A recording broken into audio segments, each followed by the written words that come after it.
Reven Housing REIT is a California-based REIT that rents out single-family homes in 6 major U.S. states, and it's grown under the right conditions as the U.S. housing market recovery gains some solid ground. But could Reven and others be looking north of the border for their next phase of growth? Joining us now is Carpenter, Chairman and Chief Executive Officer of Reven Housing REIT at the NASDAQ market site in New York. Thanks for taking the time to speak with us. Greg, thank you. So your acquisition strategy and growth strategy in the United States has been successful. Do you start seeing that template work for you around the globe, including here in Canada? Well, we'd love to buy in Canada, but some of the major markets in Toronto or Montreal, the homes are much too expensive for our strategy. Maybe in some of the other suburb markets or smaller cities in Canada might be a fit. We'll see. So far, we've focused most of our acquisitions in the southeast U.S. That's interesting because when we hear a lot about foreign investment in real estate in this country, even in the most expensive markets like Toronto and Vancouver, people keep saying the low dollar makes it more affordable. But part of your strategy just takes a look at this market and say, no, wait a minute. I understand you capitalized to a certain degree after the housing crash. Real estate was cheap in your country. We're just not at that place in Canada. Yeah, so our strategy is a little different. We're looking to buy high cap rate deals or deals with higher returns. Our portfolio averages about a 7.5% unlevered return, which equates to about a 15% gross yield.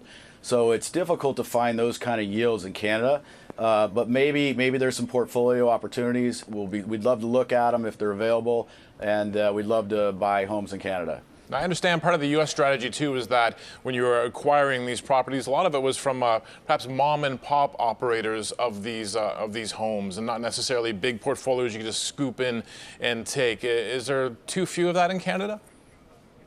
There are some portfolios. There's not the very large portfolios.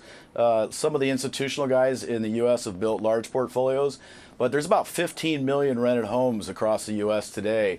And out of that 15 million, only 1.5% are actually owned by institutional owners, whether it's public REITs or institutional investors. So you've got the bulk, or 98.5% of all the homes owned by the smaller mom and pops or smaller local investment companies. So it's a huge opportunity to aggregate these homes from these investors into the public format. And I think over time, it's very similar to the apartment REIT sector. 25 years ago, there were no apartment REITs. Today, we're just starting off with single-family housing REITs. And I predict maybe in 5 years, we'll have 10 single-family housing REITs. And just basically aggregating what's out there. Now, in terms of the U.S. conditions, we've been hearing a lot about the housing recovery being a bit of a slow grind down there. It's getting on a more solid footing, but at the same time, one of the big themes was the failure to launch. Not only were millennials in the States not buying homes, they weren't even renting. They weren't getting out of their parents' basement. Are things starting to change on that front? Yeah, I think things are definitely changing from a rental standpoint. I think new home buyers have still been very slow, but the rental market is very strong. People are continuing to rent not only apartments, but also single-family homes across the U.S. Now, in terms of the incoming president of the United States, Donald Trump, could we see some changes in terms of the space that you're operating in right now? We're going to get a new man in charge, Ben Carson, of the Department of Housing and Urban Development. Specifically, these voucher and rental assistance programs. Does that impact your business at all?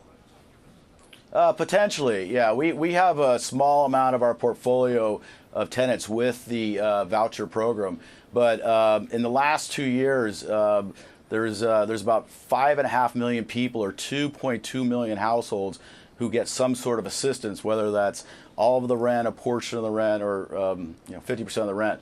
And if the budgets are slashed, that could change a lot. The voucher program is actually in the HUD budget, and so we're going to look and see what the new budgets look like and get finalized through Congress and see if it has an impact on that.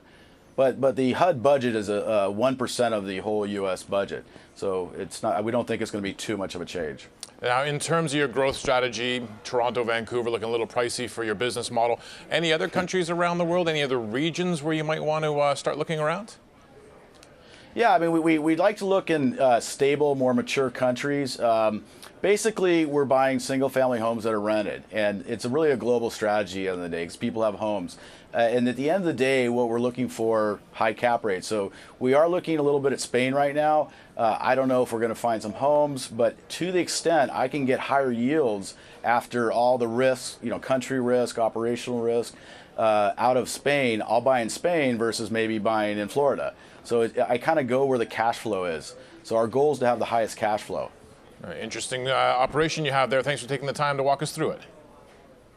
Hey, I appreciate your time, Greg. Thanks a lot. Thanks for covering us. Have a good day. That was Chad Carpenter, Chairman and CEO of Reven Housing REIT. He joined us from New York.